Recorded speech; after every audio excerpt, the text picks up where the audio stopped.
The Agenda in the Summer with Nam Kiwanuka is made possible through generous philanthropic contributions from viewers like you. Thank you for supporting TVO's journalism. Summer music festivals are back. So to celebrate all this July, the Agenda in the Summer revisits conversations with a diverse cast of musicians and music experts. Tonight, Miranda Mulholland from 2018.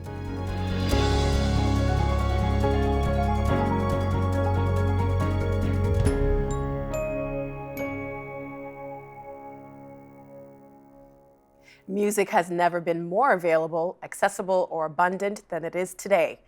Much of that is thanks to our digital age, but that hasn't translated into great news for all musicians. Miranda Mulholland knows the realities firsthand. She's an incredibly versatile and accomplished musician, record label creator, and festival organizer. And it's a pleasure to welcome her to our studio to explain. Lots of things, you wear many hats. I do. But I guess in this day and age for musicians, you have to. How do you balance everything? Well, there's a lot of time sort of organizing my time in a day-to-day way. But if I find that because everything sort of flows into everything else, the label, the festival, my own work as a soloist and in bands, there is a marriage of all of them. So there's sort of a natural organic progression to my day. Where it does lead into all these things. But certainly, scheduling is difficult. Well, I want to show people at home you in your element as a musician. Let's take a look. But not in heaven, but on the sixth concession, we'll find comfort from the actions hurt thee. You know I found you where I hoped I'd lost you. You to find your way to me, but I wanted nothing, so I got nothing, but it turned to something and I made myself free. And there you are with Harold Fair. What's it like to be in that element, in your element, performing and singing? Well, this particular band is one of the best musical collaborations that I've ever had over the course of my 15-year career. I've been a side person, so I've played with groups like Great Lake Swimmers and Jim Cuddy, Alan Doyle, among others. But this one is a real equal partnership. So Andrew Penner, who is the other half of Harold Fair, he plays drums, as you saw, and guitar, and everything else. And I go through my amp with my fiddle and sing. I mean, it's a really you seem really happy. Really equal partnership. Yeah, but you seem happy when you're making music. Oh yeah, there's nothing better than the actual art of performing, I find, yeah. So with digital technology, we've all been under the impression that digitization has democratized the process for a lot of industries, including music. Has it? Well, that was the promise when the digital era was on the forefront, and it has not come to pass in such a way.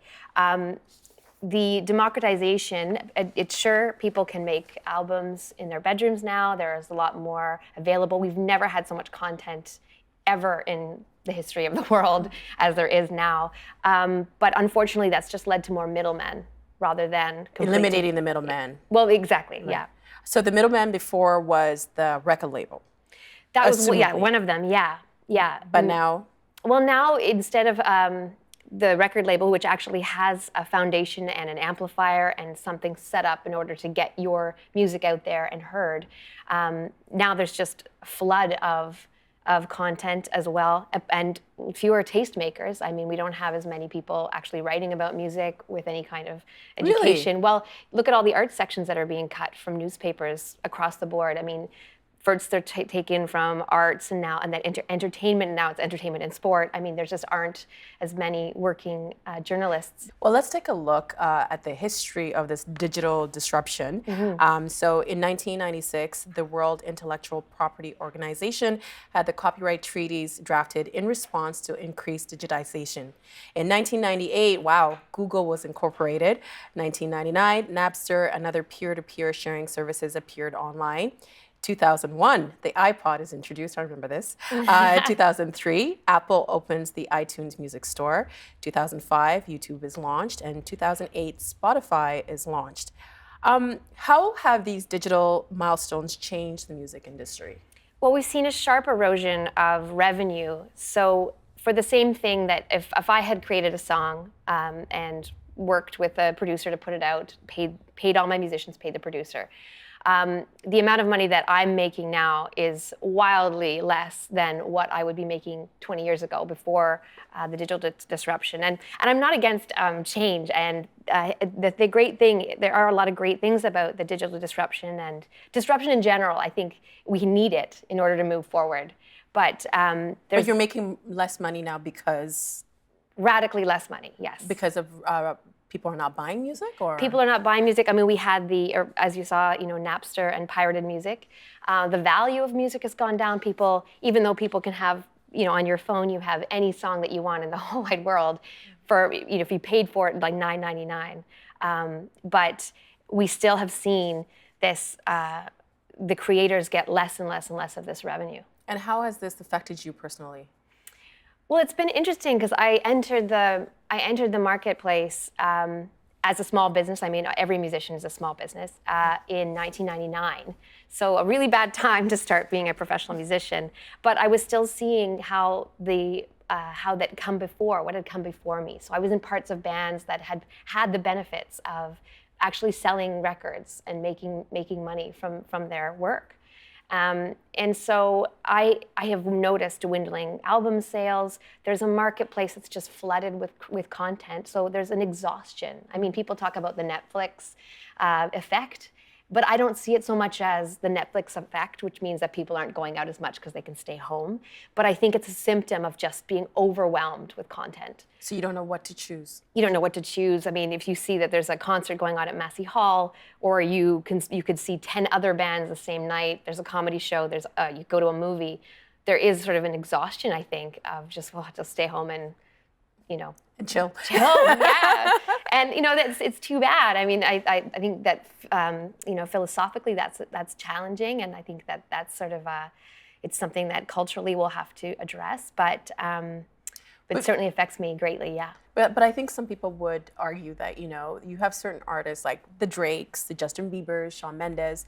They've been able to take advantage of this digital disruption and actually probably been more successful than if it hadn't existed in the first place. Mm-hmm. So why does it work for some artists and not others? Well, the way that the business models are structured with something like Spotify is it's based on market share. So if I put out a record the same month as Drake, and my album was spun a certain amount of times or streamed on this platform, because Drake would have such wildly higher streaming numbers as a more popular and more mainstream artist, one would argue, his per stream number would be higher than mine.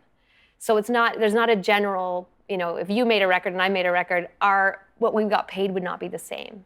And do you think too that in music there's so many labels, and I don't want to label your music, but do you think that because Drake has played on pop radio that benefits those artists? Oh, of course. I mean, just in terms of being a more mainstream artist would benefit him. The way that the algorithms work, the more times you're played, the more likely it will be that you are played at random. That's just how it works. Mm-hmm. So again, it's that market share business model that puts the fringe, the niche artists at risk. And speaking as a niche artist, I mean, my first band was a totally unpopular jazz, cabaret, opera, noir thing. That's pretty niche. But I'm thinking you'd be reaching a lot of different people because you're so many categories, well, right? But it's sadly not. It's in the past. But the thing is that the argument is made. Well, you could reach the people who like jazz, cabaret, noir, those 5 people around the world. You can now find them on the internet. Well, you can, but because it's a niche and it's being streamed less and less, the less it gets streamed, the less likely it is.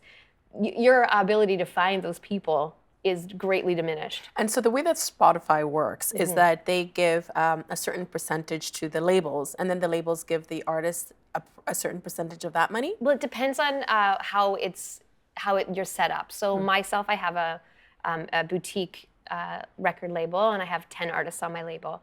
And I get, through my distribution company, they funnel the streaming income, which is quite risible, to me, and then I give it to my artists. They take a percentage of it, the distribution companies. So that's the way that works in my particular case. There's been talks of Spotify becoming a label itself, and therefore eliminating the so-called middle person.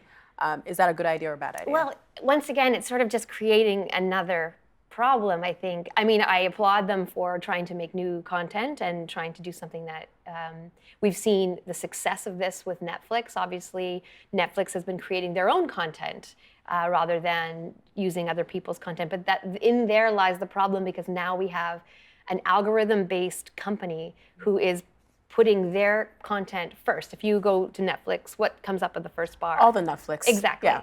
So once again, if you're a niche artist and you're trying to get your music heard around this, democracy platform, now you'll be in competition with Spotify based productions. So once again, it's stacked against you. I'm wondering when was like back in the 50s and 60s, when I guess was it a resurgence of music? People became there was so much music to choose from. What was it like back then? Were artists getting paid fairly? Well, I haven't got my time machine, but but I have seen the results. It's interesting. I just saw this amazing keynote by a man named Jonathan Taplin, and he was talking about his friend Levon Helm, who was in the band. And now this is a U.S. Obviously, some of the band were Canadian, but Levon is an American citizen. And because of some of their laws that they had in place, he was not making any revenue off of some of his songs that had been written. It was called the Classics Act before a certain time. So even though he had been in this very wildly successful band and written some of these amazing songs, after a certain point, he wasn't getting any money for them. And this became a huge problem. He got very sick and couldn't pay his medical bills. And it got to a point where, this legend couldn't sustain himself.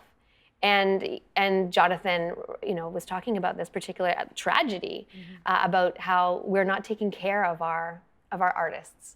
And this is through something like legislation, like just to have the Classics Act come into play in the U.S. And we have certain legislations here in Canada that are different, but could be just as useful to pull that lever and help out artists now. Well, in Canada, we have something that is supposed to help artists, SOCAN. What is SOCAN? SOCAN is a collection. What they do is anytime music is played, they identify who wrote it, and they make sure that the creators are being paid. It's a very good organization. And you're a member of it? I am, yeah. Okay. Let's just take a look at 2017. Some good news and some bad news for SOCAN.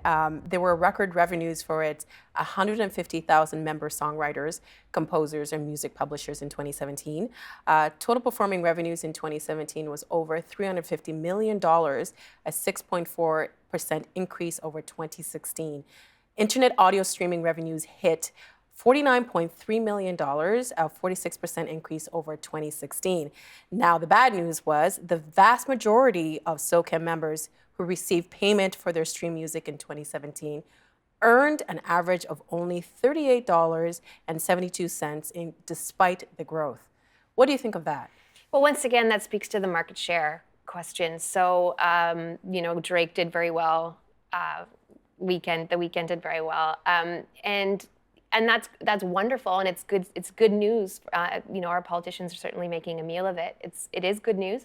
We've also had such a drastic drop off in revenue. So to announce any kind of incline makes total sense, because now we at least have some models like Apple Music, which you have to pay for. They have no ad-based subscription series. Spotify does have ad-based, and they also have subscription. And more people are hopefully subscribing. It's only $9.99. But I'm guessing the majority don't. Well, unfortunately, majority do not as of yet. Their projections were off. They had hoped to have a lot bigger subscriptions, subscribers, I guess, and they don't. The biggest problem in this particular landscape right now is YouTube, who pays the record lowest amount to songwriters. A lot of people would think that YouTube is a great place to showcase new artists, new creators. Why do you say that?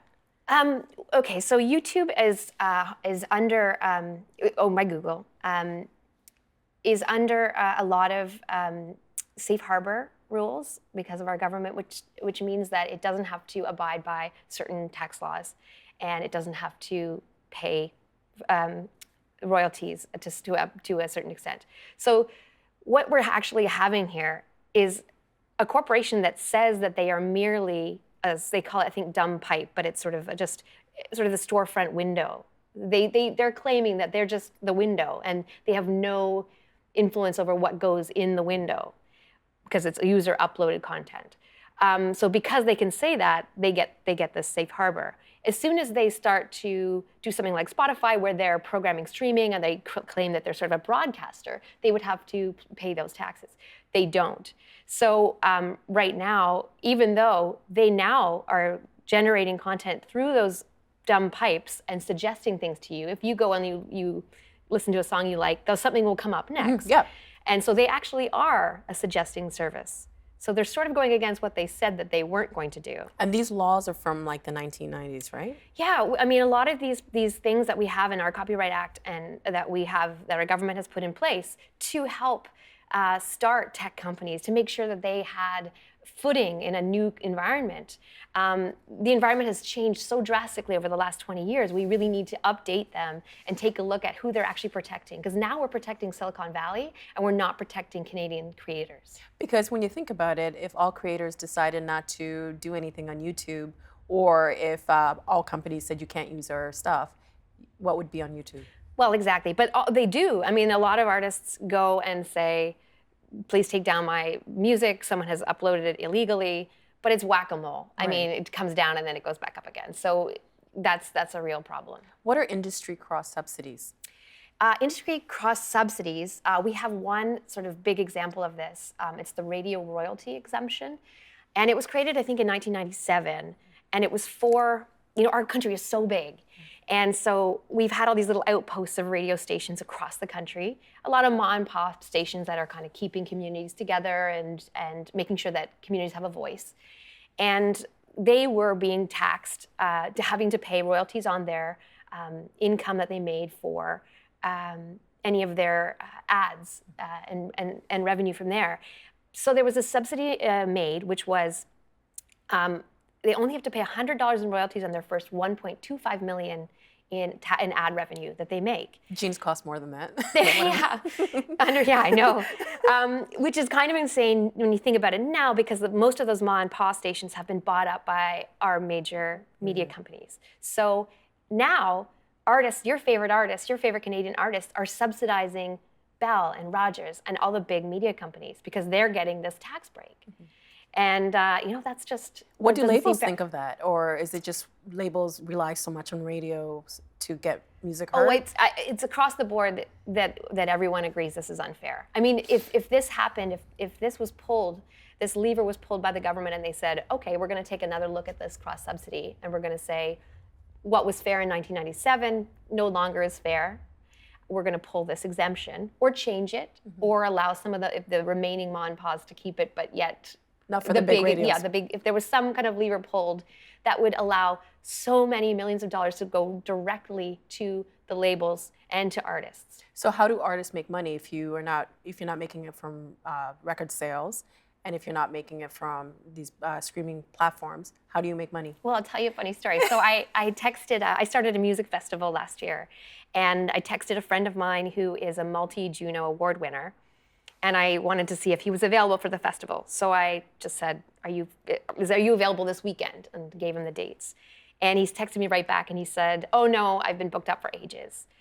And then 5 minutes later, I got another text and he said, oh, did you mean as a musician? I thought you wanted to rent my Airbnb. Oh no. So I know, so this is a Juno Award winner. And so you have to hustle? You have to hustle. I mean, once again, you have to wear a lot of hats. And I even feel, though, I was very fortunate for a lot of reasons. One, my parents really believed in music and gave me violin lessons, when I was 4, and really made me stick with it, which was, very important, and taught me the real benefits of live performance and music. But I also did get to see what the previous generation's lives had looked like. So a lot of the people that I play with had had a very different career leading up the first 10 years of their career than I did. Make a living, right? And so to sort of see, I mean, at first I thought maybe I'm just not good enough. But I started talking to other friends of mine, and it was across the board. I mean, people that I thought were doing way better than me, but it was a real problem right now. And so the people that I actually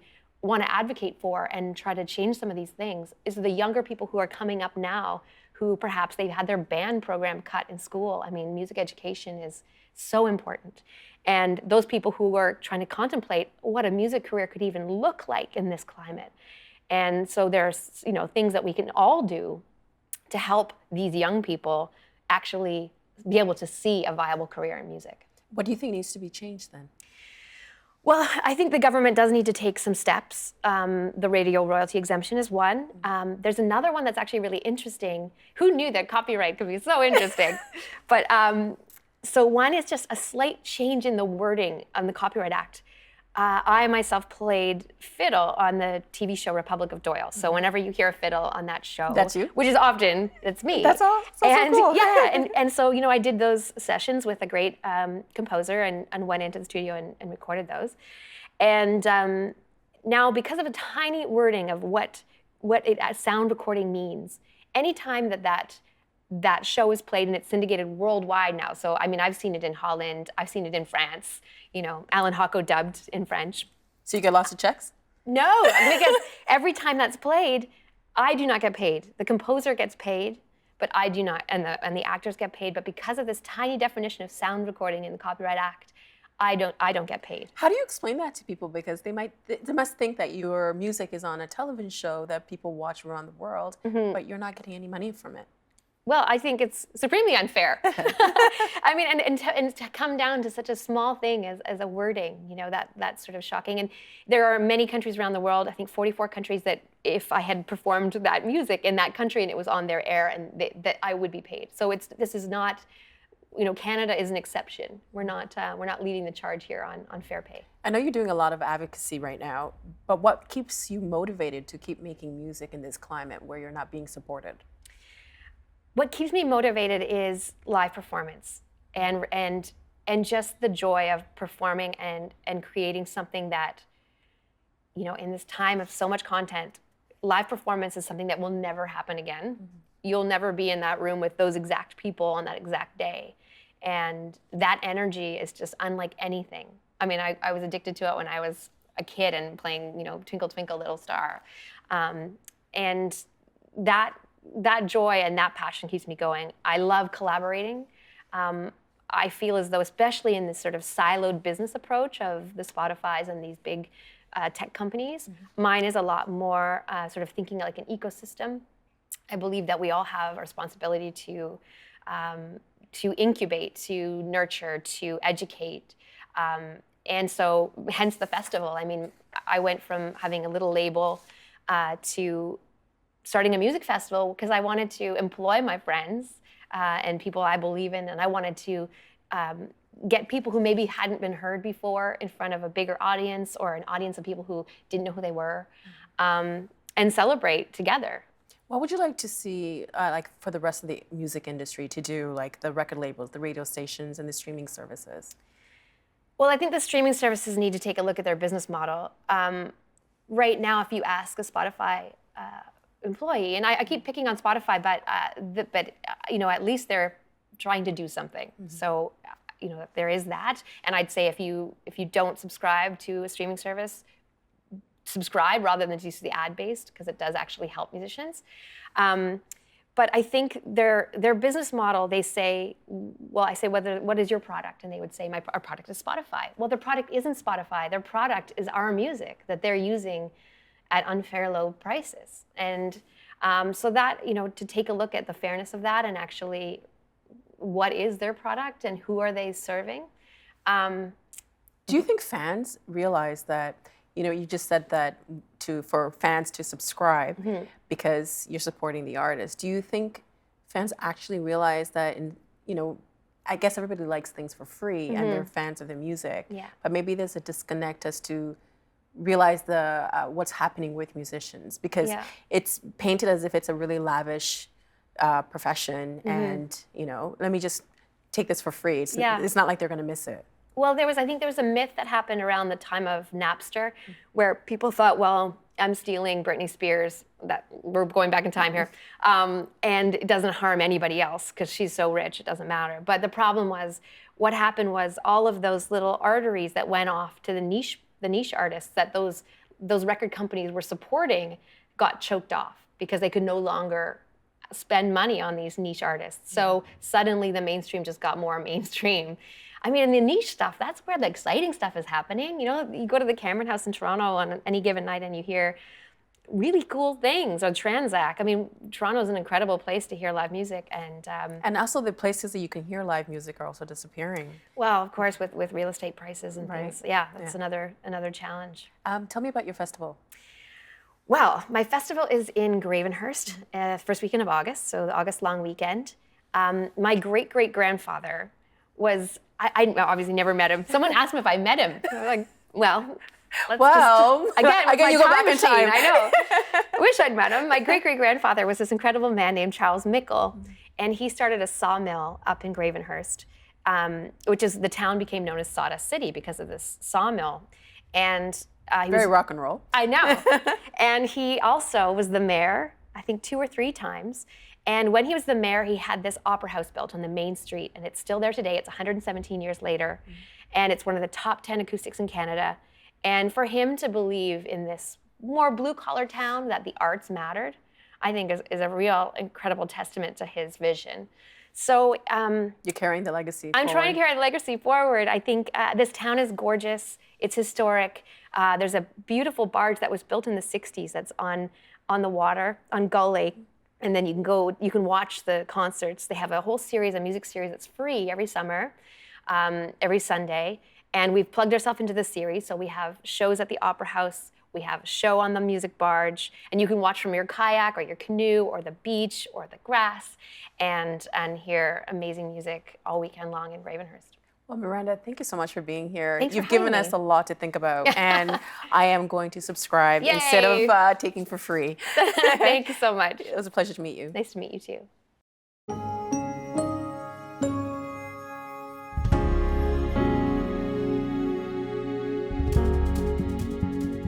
And that is tonight's Agenda in the Summer. I'm Nam Kiwanuka. Thanks for watching TVO and for joining us online at tvo.org. And we'll see you again next time. The Agenda in the Summer with Nam Kiwanuka is made possible through generous philanthropic contributions from viewers like you. Thank you for supporting TVO's journalism.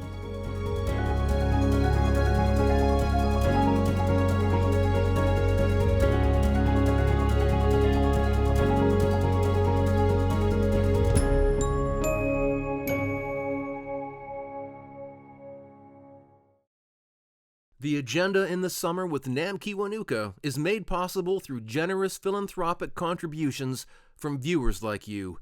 Thank you for supporting TVO's journalism.